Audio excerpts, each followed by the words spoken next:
So good morning everyone, welcome to Satsang. There is a number that appears on the comments, which is the WhatsApp number. In some countries it's not that usual, but it is an app we use to communicate directly. You can send your messages, it comes directly to me. Makes communication much more simple and fluid. Let's make some silence first.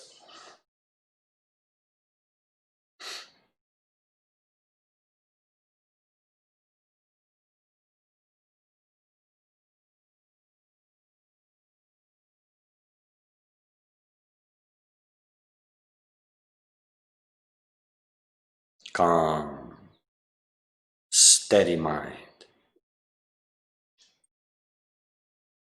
no agitation.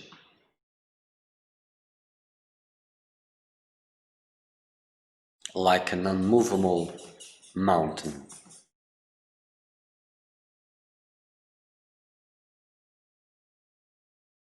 Without getting disturbed by any winds, thoughts.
So today it is Wednesday, 23rd of December, 2020. Another year has passed.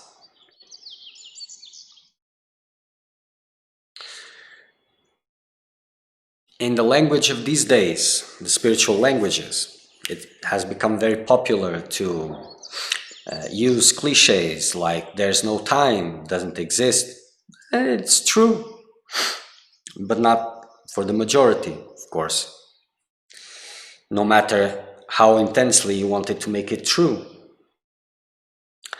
So, to few, time is a deception, and the notion of time passing is a deception for few. For the many, time passing is a safeguard, a reminder of the preciousness of time, of what you have available. This is very important. And you see, worldly people, as they look at time, they tend to, at the end of the year and the beginning of the year, they tend to make new projects to renew those things they wanted to do and they haven't been able to for several reasons.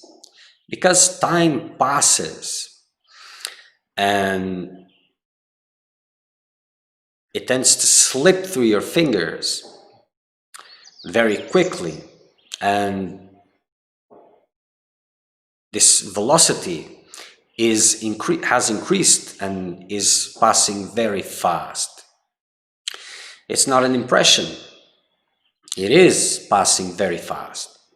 And what does this mean? Well, it means, for one, that it has become more precious than ever.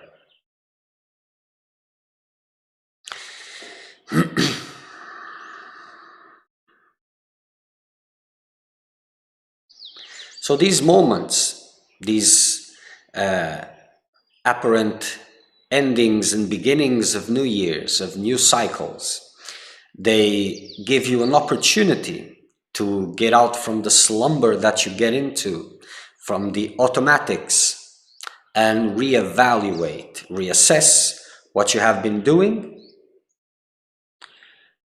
that is really significant to your process of freedom, to your quest for truth, to your quest of God, and to see how you have been using that time.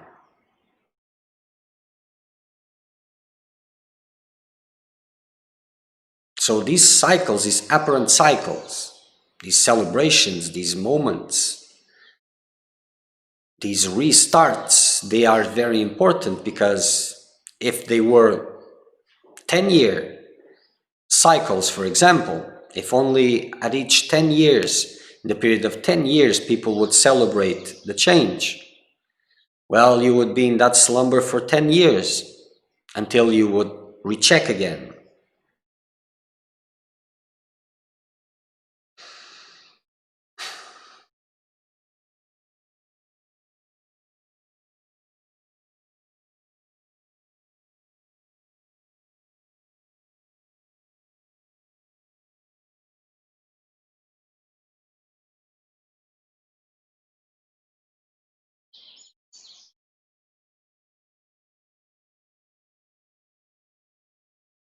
So how was your year?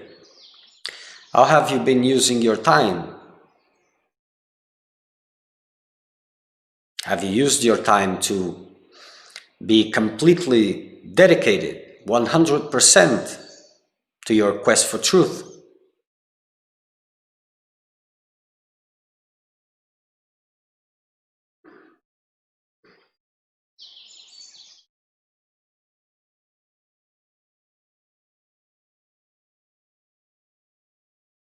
So the teachings that come and tell you that there's no time, it doesn't exist, cut the importance of things, like sometimes I say in the beginning, they are important teachings. But understand that these teachings, they are not for everybody.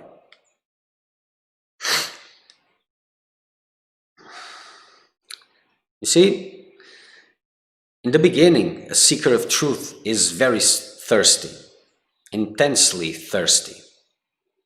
So he will do whatever he can, And this is good. That fire will increase, will intensify, he will make sacrifices, he will do whatever comes in his way. And after he has established himself in the level of the story which is much more suitable, completely suitable for his awakening process, then that uncontrolled restless fire that was ready for everything has to be tempered to a solid, steady fire. And this is where these teachings come. They come to make that fire steady, calm, but there, still intense, still unmoving. The restlessness, the anxiety that it brings, this has to be tempered. This is why these teachings are there. And they belong to a certain level of consciousness, of maturity. If these teachings are given in the beginning stages, that fire starts small before it reaches those heights, and it's put down.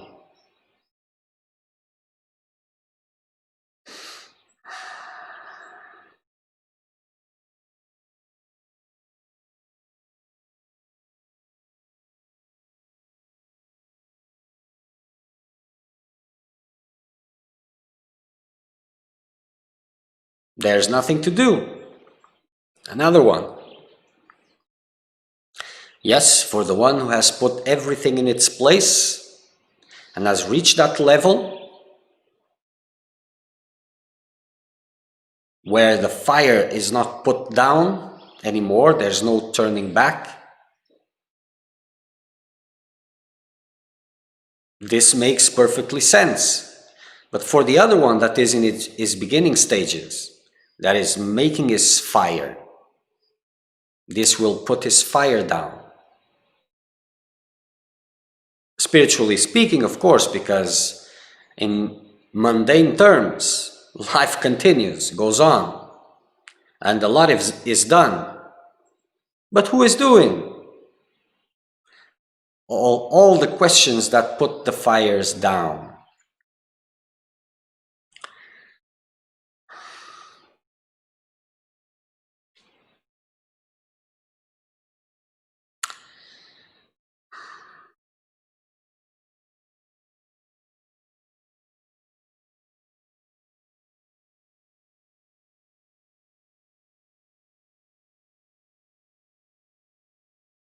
So in some years, the stories that we will get, let's imagine for a little bit that, oh, there was a seeker of truth that was, well, he had a normal job, a daily normal job, and he went to get some popcorn.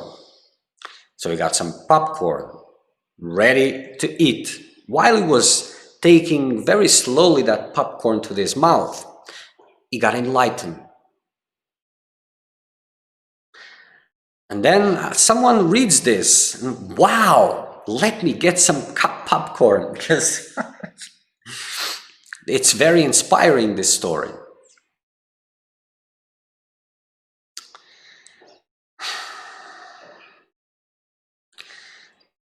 So what this means is all these highest wisdoms are being used to put down the fires. The compass that is being used today is the feeling good. So if it feels good, it is right. If it's not feeling good, it is wrong. And this is making, well, for those who haven't seen anything, well, it's what it is. But it is depriving the majority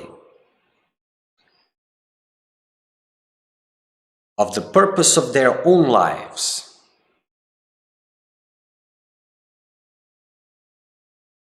And time flies. Time flies.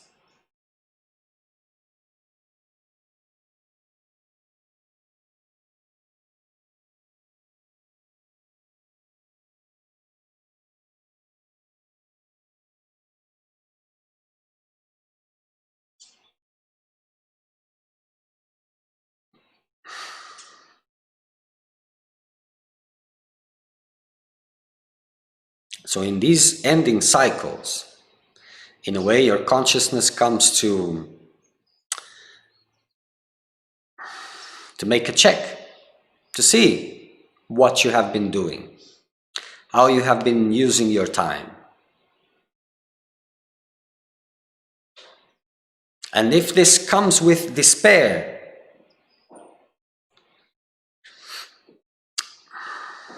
well,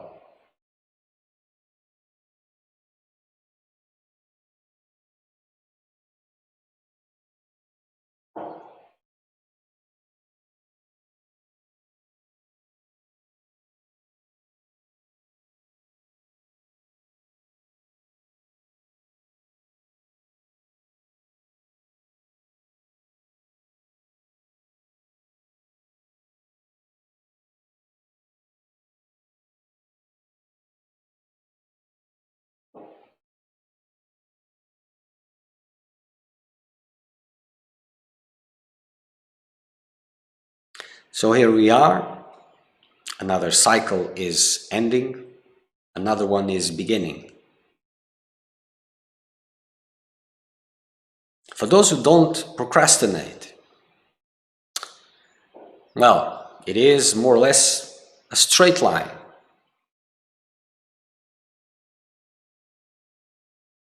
For those who do procrastinate, it is more and more difficult.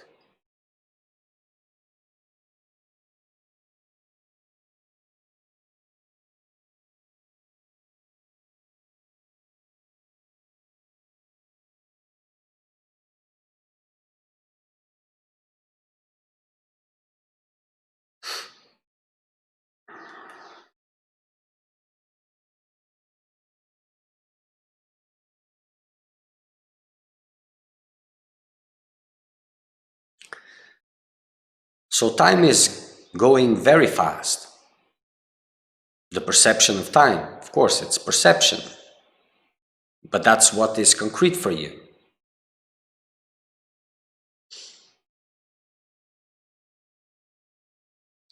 And if you were at that level of perception that there's no time, you wouldn't be bothered and running here and there and doing lots of things. So time has become much more precious because it is less available.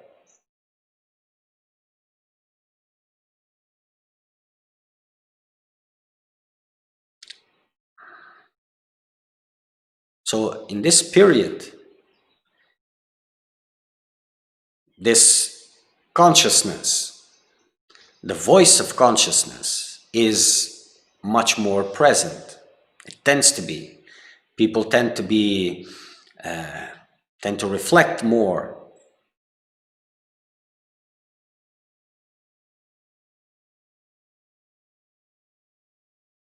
So my advice is bring some honesty there.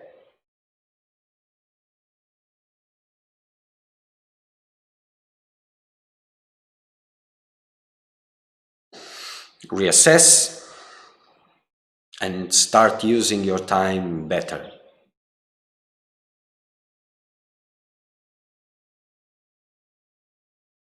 The world has changed a lot in a small amount of time.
So in your reflections, use your time, create a space there, an opening space, so that your consciousness can reveal you.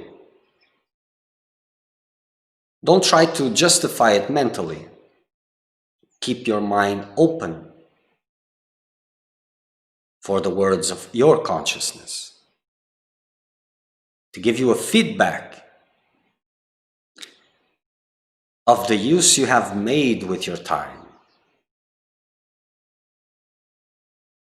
If it is aligned with your purpose, or if it is completely out, let your consciousness point this out to you. Don't make noise, inner noise. Just silence and listen.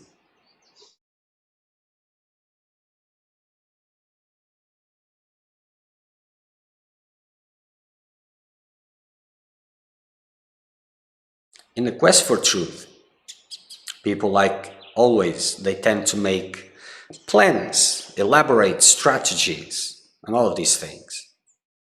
This is useless. You have to learn how to tune, and it starts with silencing the mind. You see, for the seeker of truth, the difficult part is not the what to do, is the do. Because the seeker of well-being has a lot of strategies, a lot of ideas. What he feels is right, what he feels is wrong, what he wants, what he doesn't want. And with all these concepts, he is choosing, deciding. A seeker of truth establishes himself in silence. He cultivates that space of silence. He is not making plans. He is just open to guidance. And as it comes, as something is pointed, his efforts are in to make that happen, whatever it is.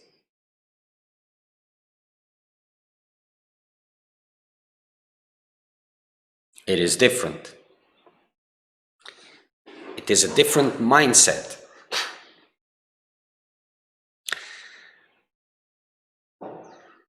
And I tend to use these expressions because they give perspective.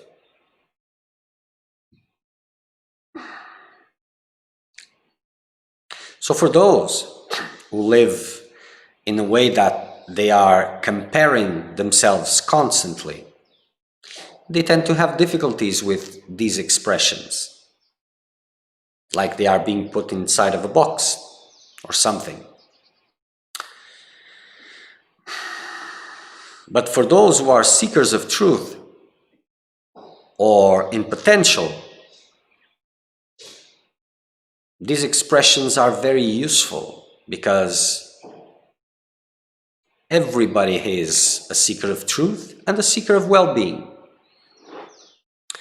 The quest for well-being is the deluded part in you. The quest for truth is the clear side. This is the oldest conflict. So whatever time you spend using into this quest for well-being is less time used in the quest for truth. Clarity is a blessing or the fruit of very hard work. It's not available instantly. Whatever pops up in your mind immediately, it's not the thing. And the thing of, oh, let's see if the heart reveals this. It has limitations, your limitations, what you can handle. Because that limitation doesn't let too much be revealed, or else you wouldn't be able to deal with it.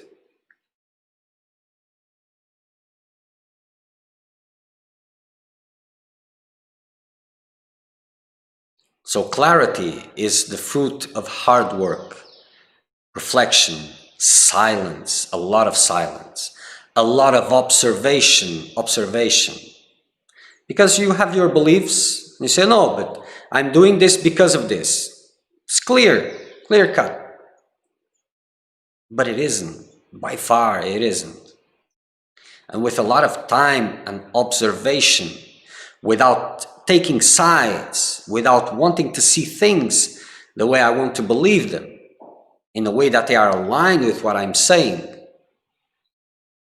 then you can have clarity of what is really going on.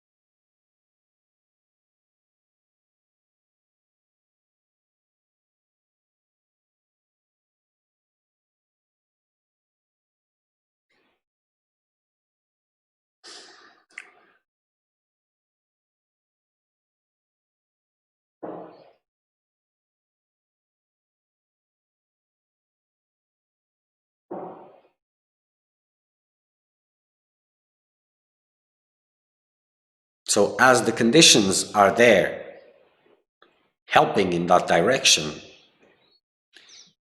use this time, this moment, for reflection. Put the questions. Am I doing the best use of my time?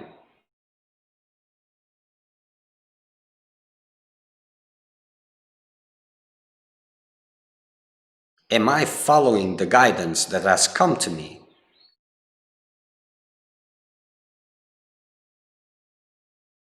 And then, as these questions are put, there's the tendency of the mind in trying to answer them. No, no, no, no. Silence. Put the question sincerely. And then be in silence. Wait for the answers. They will emerge.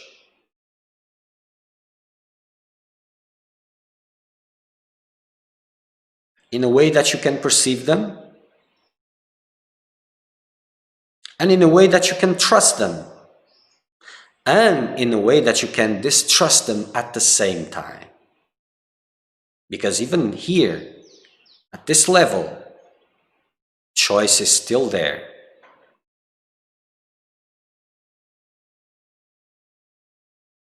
There's never no guarantees. Because, well, you're the interest part.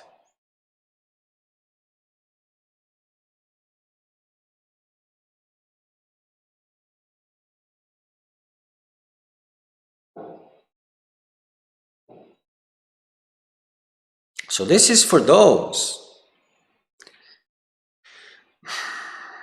who don't have this vision, clear vision,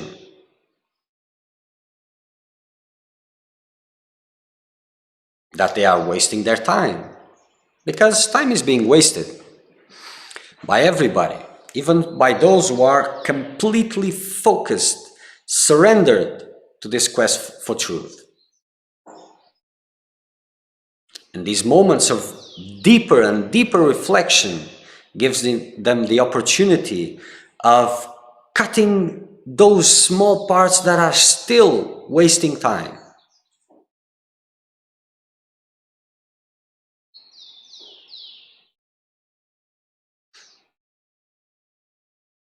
So others that are not completely dedicated, well, they may imagine that they are 50-50 or something like this, but they are probably 95-5 in real terms, because what you're doing apart from the quest for truth has nothing to do with the quest for truth, and what you're doing in terms of the quest for truth, very little has to do with the quest for truth. So for those who are, oh, I'm 50-50 or I'm 60-40 or whatever, this reflection is very important, very enlightening. But for those of you who are in despair because of decisions made, mistakes, because of, well, consciousness has already come to give you a feedback. No reflection is needed, because if despair is there, well, you are far, far, far from where you should really be going.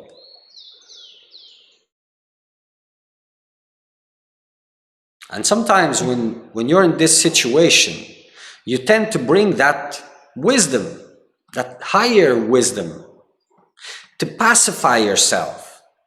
Oh, but that's not really important. Time doesn't exist. And if I made a mistake, it is part of, it is destiny. And this will take me to the right track eventually. You're not at that level of perception. And if you continue to use wisdom in that sense, you might not even see it. Those who see it are those who deal with things at the level that they are. And if despair is there, you are not at that level. And for you to see that as a truth, you will have to deal with things that are at your level. And if you deal with it correctly, then you'll probably will be able to say after, oh, it was a part of.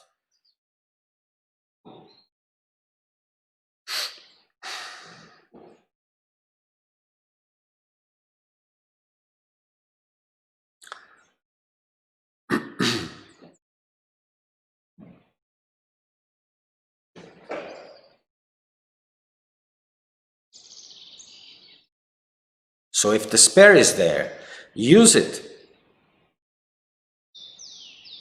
Don't calm that down, because it is trying to break the bubble of your ignorance, of your blindness. And this wisdom is being used just to stop it, to maintain things as they are, to justify them.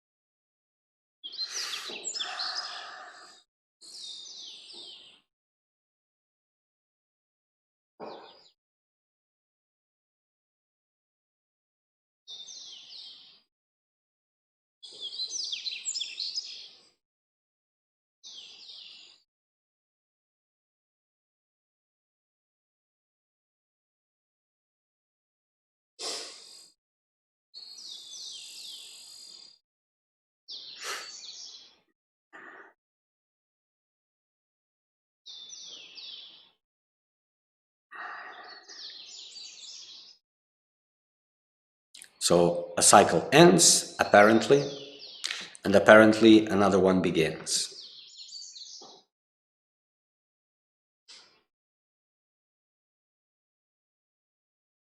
Use this period.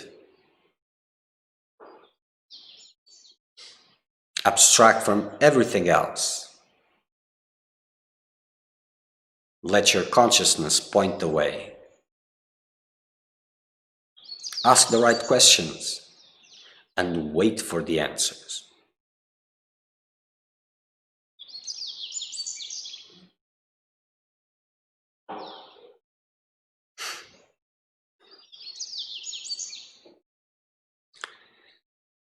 Okay, so for today, that's it. If you have any questions, you can send whenever you're watching the video, and I will always answer in the next satsang.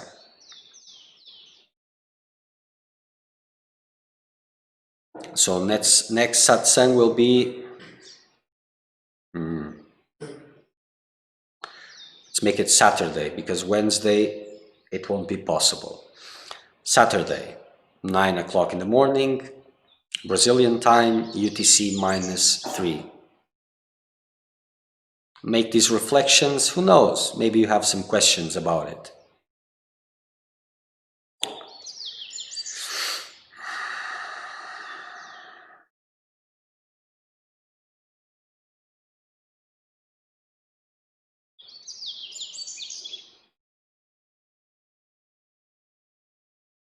Okay, podes.